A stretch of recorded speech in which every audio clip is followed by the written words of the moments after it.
বাংলাদেশে ফ্রিল্যান্সিং একটি স্বপ্ন নাকি বড় ধরনের ধোঁকা? বাংলাদেশে এখন অনলাইন ইনকামের স্বপ্ন দেখছে লাখো তরুণ। ফেসবুক ইউটিউব খুললে চোখে পড়ে বাড়িতে বসে লাখ টাকা আয় করুন। কিন্তু এই স্বপ্নের পেছনে কি লুকিয়ে আছে বড় একটা ফাঁদ?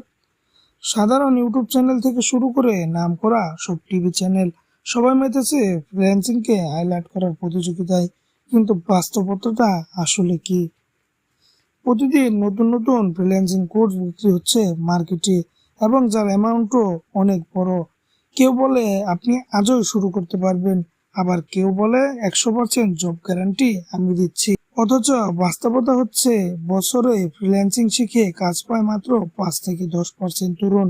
বাকি 90% সময়, টাকা, স্বপ্ন সব হারিয়ে হতাশ হয়ে মার্কেট থেকে চলে যায়।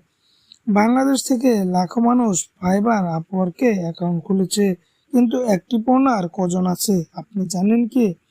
একটা রিপোর্ট বলছে বাংলাদেশে 7 লাখের বেশি নিবন্ধিত ফ্রিল্যান্সার রয়েছে, কিন্তু মাসে ইনকাম করে 50,000-এরও কম ফ্রিল্যান্সার।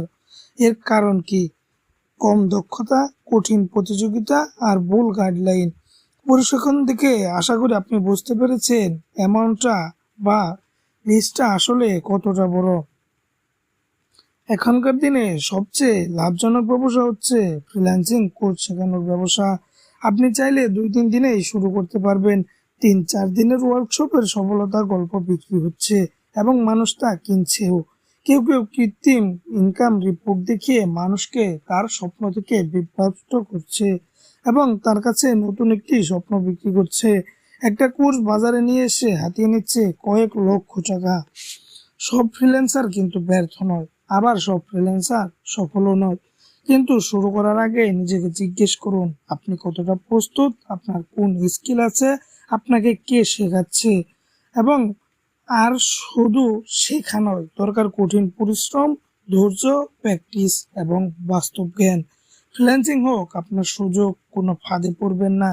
চোখ কান খোলা রাখুন, সঠিক মানুষের কাছে যান, স্বপ্ন দেখুন, তবে বাস্তবতাও বুঝুন।